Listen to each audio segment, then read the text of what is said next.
Hi, I'm John DeVore. Welcome to the channel. I am not in my office today, as everyone can plainly see.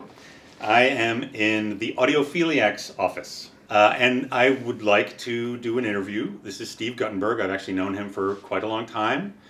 And I thought that this would be, it would be fun to turn the camera around and actually do a little bit of an interview with the guy who talks about hi-fi and interviews everyone. Get a little bit of the other side of the story. Yeah, I'm ready.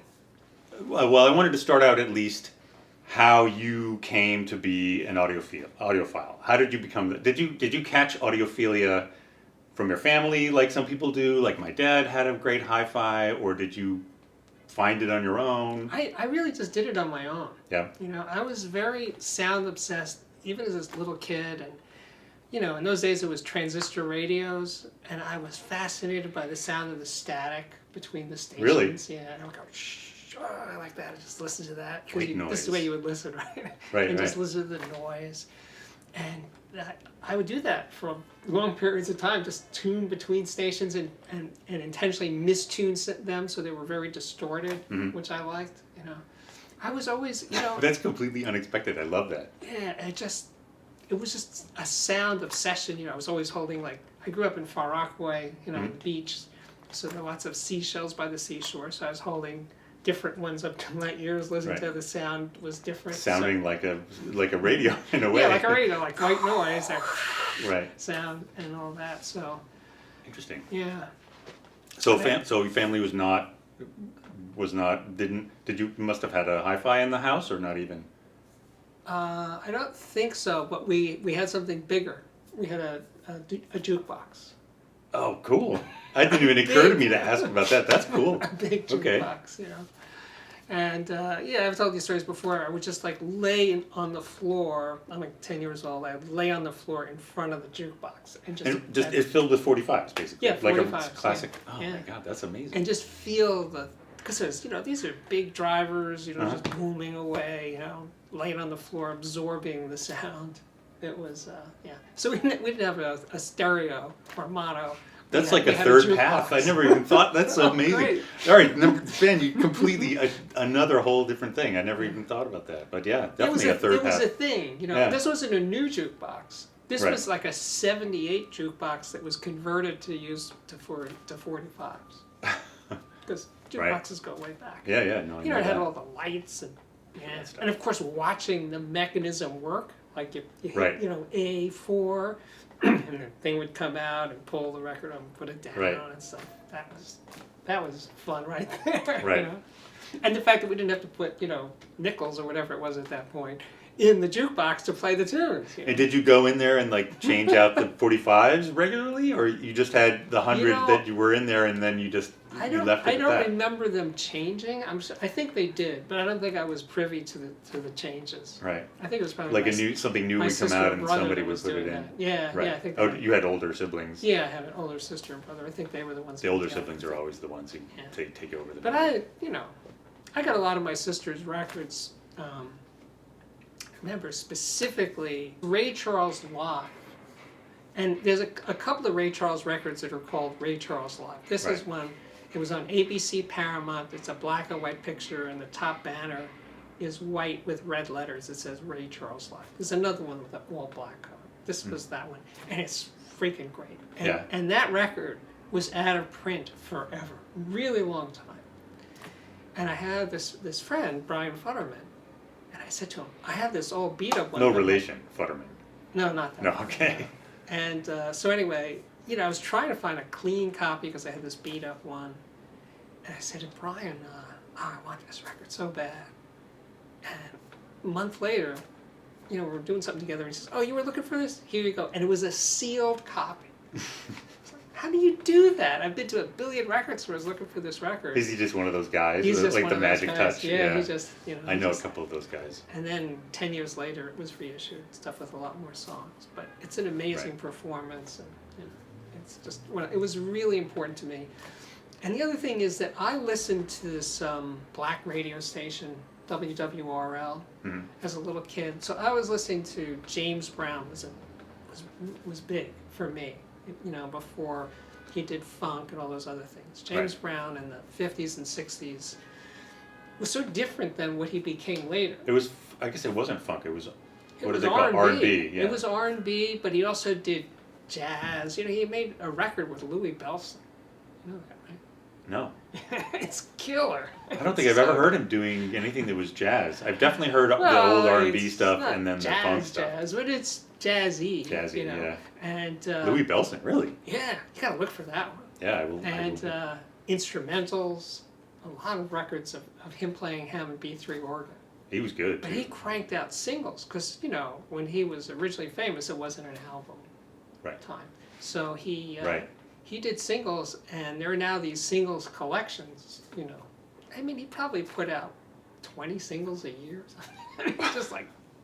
Well, hardest working more man in and show more. business, right? I mean, he earned that. Yeah. I mean, just incredible. But his power, but it was his, it was how it felt so emotionally naked, you know? Right. It wasn't like I mean, it was, obviously, but it didn't feel like a performance. It felt more heartfelt, like he's just putting it all out, Right. you know, for the audience on a record. It wasn't, you know, there was nothing slick about James Brown records. Which is a trip, because when you hear the stories of the musicians and the JBs... Oh, how tight they were and stuff. Yeah. Right, and what a tyrant he was. Yeah, like, yeah. you did anything outside of what he needed you to make. Yeah. And you know that record, In Paris, James Brown in Paris at the I can Olympia, picture the album has cover. a white cover. It's called Peace or Love or something. Right. Big red letters. It's just this astonishing performance. It's just so, the power of it is extraordinary. Yeah, so he was huge for me. Ray Charles. So your sister James had Brown. great taste in music, you're saying? She did. Because you still have that memorable record. Yeah. Well, you know, and When did you get a hi-fi? When did you first, like, remember actually having your own system that you can put your records absolutely. Maybe as young as 14, I had an after-school job. Mm-hmm. So I didn't want my parents to buy my hi-fi. I was going to buy it with my own money. This was important to me. Excellent. So you were marked from then for sure as an audiophile, as the Audiophiliac. yeah, well, For sure. I was a very independent kid. Right. I was a kid that didn't. Right, but knowing more than your parents know about what system you're going to get. That was obvious. That was me as well, actually. Right. Honestly. Yeah. But it was I didn't like being a kid. I couldn't wait to not be a kid. And matter of fact, I left home. I don't remember if it was a month or 2 weeks before my 18th birthday, and I had no intention of You're ever chomping coming at the bit. back. I was ready to go. I was still in high school, and I was already gone, and I had my own apartment. The funny thing is, my first night in my own apartment, I almost died. This apartment did not have any heat. It's kind of common, you know. Did it have a bathroom? Was this in the city or still out in Rockaway? This is in Far Rockaway. Okay, yeah. So anyway, I was really tired from doing all this schlepping and carrying things. It was on the second floor. So I was carrying all these boxes up the stairs. And I was really tired. After I got everything up there, and I thought, I'm gonna like lay down for a second, but I want to start the stove going so I get some heat in the apartment because I'm cold. Right. So I used some paper to ignite to get the gas going in the stove. And then, I thought I had extinguished it. And then I lay down. So it's two rooms, two little rooms right next to each other. I laid down in the other room, the not kitchen, and I'm in there, and I see this in the room where there is no fire happening. In the room where there's no fire. Well, there was fire in the other room. So as I'm about to fall asleep, oh my God. I see this flickering light. I go, So I leap up, and there it is. All this paper that I use for packing is in huge flames. Oh my God. So I go into the bathroom, and I had something that I filled with water, and I filled it with water, and I put out the fire. And I burned a momentous beginning. the linoleum of the floor. Oh, God. I burned, like a piece this big was charred. So for the next 2 years or 3 years that I lived in that apartment, every time I looked at that charred floor, I thought, auspicious beginning to my Yes. life as an adult. So, That's so way so off in this track. place, did you have the hi-fi that you got when you were 14? Yes, You had in that apartment? Did you have it in that apartment, or had you already upgraded it by then? No, I got my first. No, I was still living at home when I was 14. So, Right, but did it make it to that apartment? No, first, yeah. Tell me the first system. So the first system was from DJ Corvettes, this department store. You remember Awesome that? name, no. Yeah, huh? Corvettes with a K, and it was a garage turntable, of course. What else was there in 1964?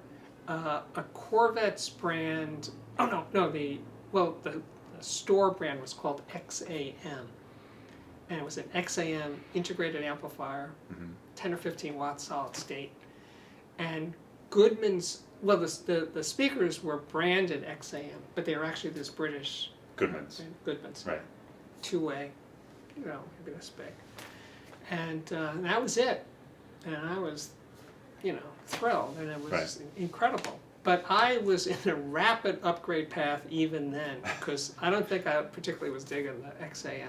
So I bought a Harman. Because it was a no-name brand, or because you didn't like the way it sounded? Crappy, yeah. Yeah. And even then I knew that it was. So I bought a Harman Kardon stereo receiver, and then which looked super nice. Right, You know. and at that point it was still built really well, I'm sure. Yeah, it was probably. Actually, they were built probably really well all the in way the US at that through point. the 80s, yeah. Yeah, so that was my big step up.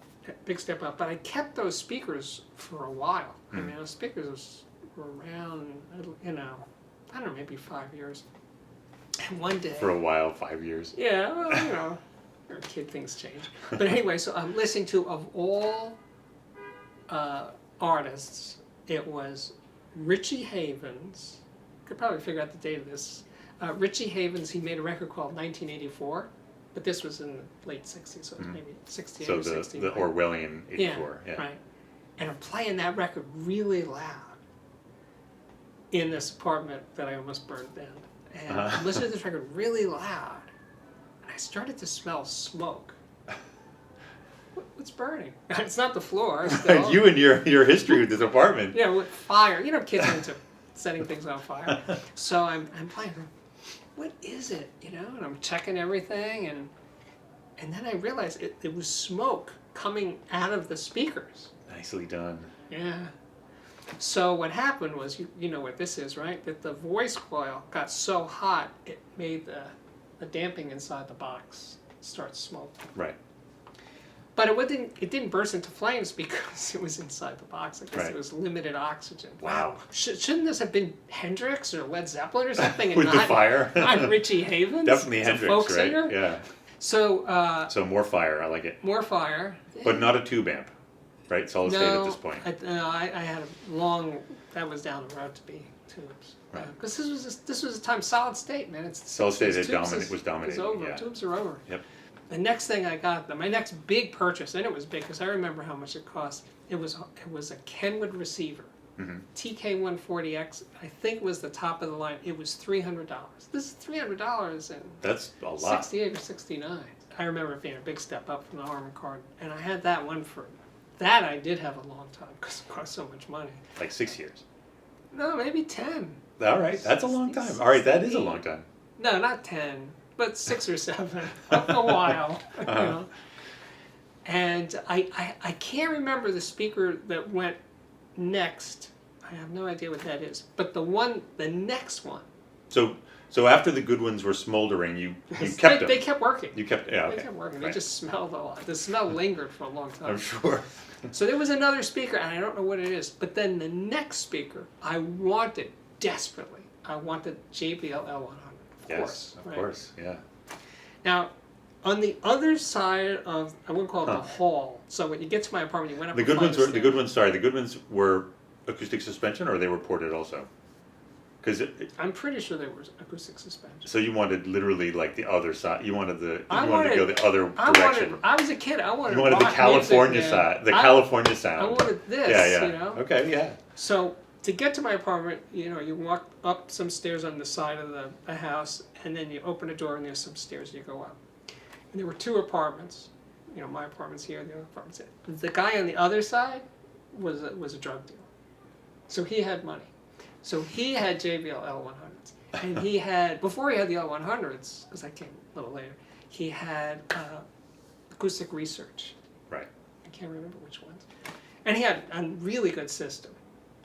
And I wasn't into drugs, by the way. Some people think I was always out. That's not true at all. But anyway, so I would hang out with him when he wasn't doing his business and listen to his system, because his system sounded so much better than me. And then when he got around to getting the L100s, it was like, yikes, this is on another planet. Right. But those speakers were really expensive for that time. They were over $500 a pair in the early 70s. And yet still incredibly successful. I mean, that was... Oh my God. Those are...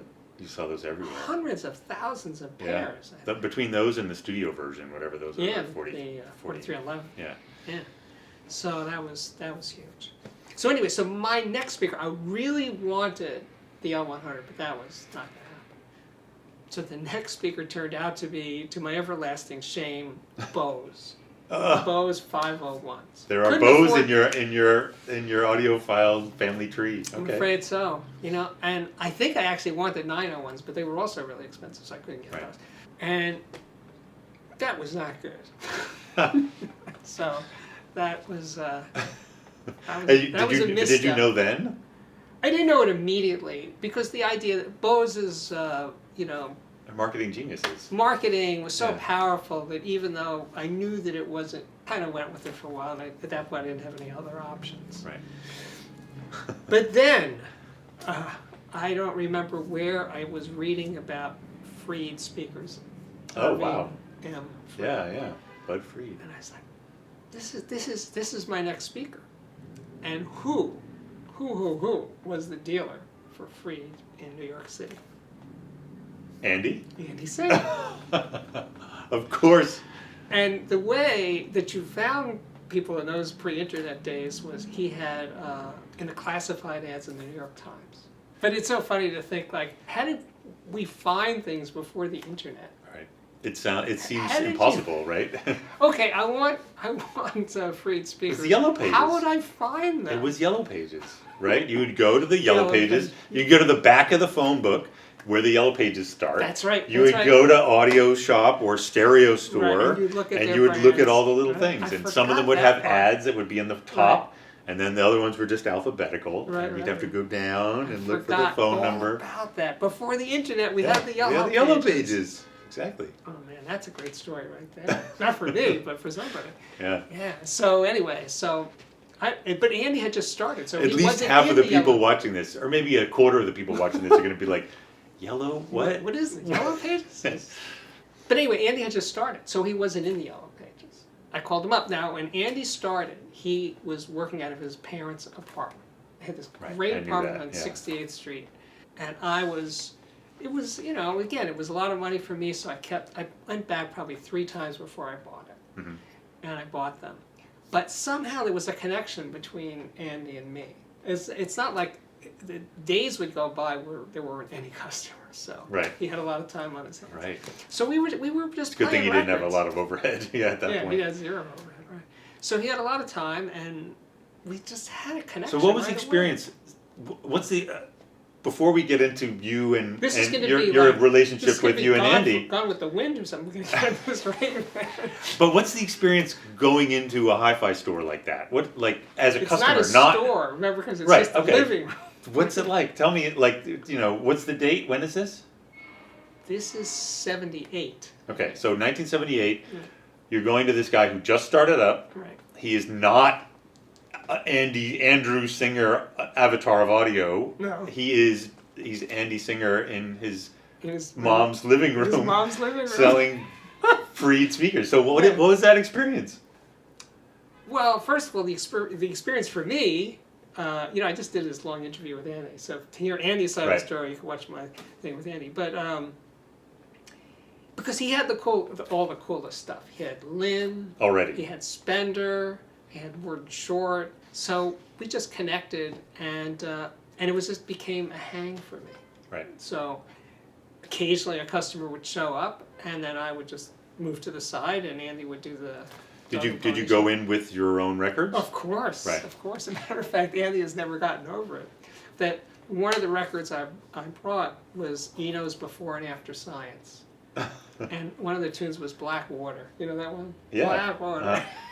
And it was driving him nuts because I played it over and over and over again. So, Nicely done. but I did my due diligence, and I bought the speakers, and then I just started hanging out there. I wasn't working for him. I was just there a lot. Right. And it slowly became a thing that, like, and he said, I got to take Tuesday off. Can you just come in and take care of stuff? Right. And it just sort of slowly became that I worked there. Very, very Totally organic It thing. was completely organic. And, you know, the thing about Andy, I just want to throw in Andy in the present, that Andy is still a hardcore audiophile. Yes. Oh, absolutely. And I don't think that that's true for certainly other dealers in New York City that I know. I mean, in the city, probably not. well, those no. are the ones that I know best. And, you Yeah. know, I interviewed Dave Wasserman a few years ago who said, He was never. I was never an audiophile. No. I mean, his favorite thing to point out when I was working for him, this was the end of the 80s, early 90s, is that the only thing he had, I think his guys had put in a whole custom install system that he had never turned on, and that he listened to everything through his Proton clock radio that he loved until it finally died. And then when it died, Proton was no longer around. He got something else, maybe a Nakamichi or something like that, and never used it once because he didn't learn it. He just wasn't interested. It wasn't a He's thing. not interested. Yeah. Right. Yeah. So yeah, but I think, you know, maybe Mike K was a long time ago from Lyric Hi-Fi, but no, I don't think they really were. I mean, Andy I don't is know if he- I don't really, think so. really hardcore audiophile. Yeah. You know, he's nerdy. He obsesses about VTA. Yeah. He's He would come into audiophile. this store. I mean, we can talk about our shared experience working for him at some point. We can get there, yeah. But he absolutely audiophile, absolutely critical listener, which is also, again, unusual. Usually the owners of the shops have a manager who is their critical listener, or even maybe a partner or something like that, but they'll have somebody else. Right. That's been my experience in a lot of places. Right. Outside of the city, I've definitely met quite a few dealers who are audiophiles and who are capable listeners. But the thing about, you know, the ones I'm referring to here, these are lifers. You know, these are They're the people big who did it guys. for, Yeah. you know, decades. You Also, but they also did it because it was a good business to be in then. It's not the same as it is now. Nah, Nobody that's- goes in and opens a hi-fi shop to make money now. I would hope not. Yeah. Right. So, It'd be but hard. back then it was a legitimate idea to have. Nobody thought you were crazy for opening a hi-fi shop. Right. So the other thing that was interesting about Andy in the early days was that, you know, all the good lines were at Lyric. He couldn't get the big American flagship Like Threshold, companies. you really wanted Threshold. Threshold, another Threshold, one, right? you know. Was this pre-Krell still, or maybe Krell was just starting? Well, I'll get to Krell in just a second. Right. Oh, that's right. That was an Andy thing.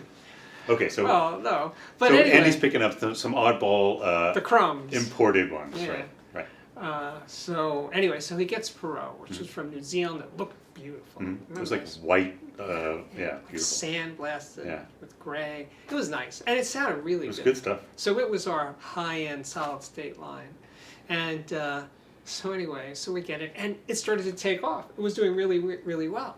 So then Lyric just took it away, you know, and we had Oracle, the turntable From Canada. from Canada. It was all right, yeah. And that one, another one where it did really, really well. They took it away. This happened over Right. and over and over again. Which is funny because that's kind of the thing that Andy became famous Yes, for then later Andy, on. Andy did it back to Yeah. them, right? Yeah. Interesting. He took great delight in being the one to be the poacher. So as for the Krell connection, so Mike K from Lyric took on Krell, maybe because he liked Dan, but he saw it, again I'm reading minds, as a potential threat to Mark Levinson because it was Class A. You know, Right. it's a big deal. It was Yep. Class A, right? Right. So he took Krell, but he wasn't actually selling that much of it. So Dan was getting pissed off. So it was a lure. It was one of those brands that that people have to bring sell people in to against. sell against. Yeah. Right, not to Yeah. actually sell. Right. Because he wanted to sell Levinson. He Right. didn't really care about it. So then Dan eventually got fed up with that and he approached Andy. And Andy was happy. I mean, Krell was, you know, as soon as we took on Krell, Andy took on Krell, it just like, whoosh, Right. it just was a rocket. Right. It just sold so well.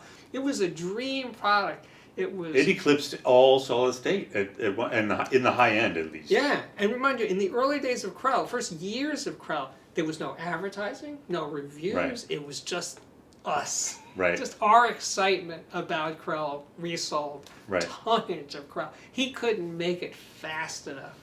And when customers would come in and want it, would say, well, can you give me 10 off?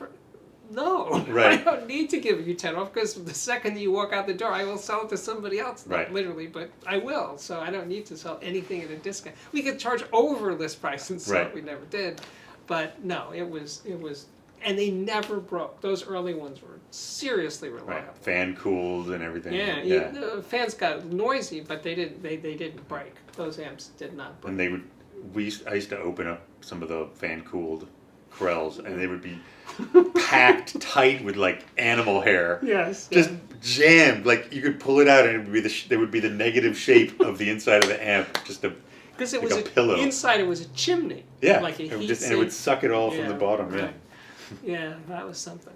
And then there was the preamp. Now the Krell The PAM. preamp, the PAM one, Yeah, which looked really cool. right. And the earliest ones were sort of the dual- bluish color. Yeah. Oh, the They were- colors of the faceplates changed a Yeah. lot in the early days. You couldn't get that consistent. Right. But that first Krell preamp, the PAM one, had separate power supplies for left and right Yeah. channel, and those finned heatsink. The enclosures were heatsink. Right. They were really cool. Very And cool Dan stuff. was so much fun. And it had the classic. The other thing I remember about early, like the way you knew if a preamp was good or bad back then was, did it have the Penny and Giles pot? Like did you feel the resistance of Right. the volume pot? Yeah. And it had to be a P&G. It Knob had to be- feel, yeah. which I use in my videos all the time. Knob Right. feel was definitely Oh a yeah, major the factor. tactile. Yeah. Hugely. Yeah. And that's where it ends. Technical difficulties mixed with rank amateurism. That's me. Making videos is not my day job. I apologize. So the whole second reel, where we talk about working for Andy, we talk about writing, reviewing, and then videoing career. All the entire rest of it was completely out of focus.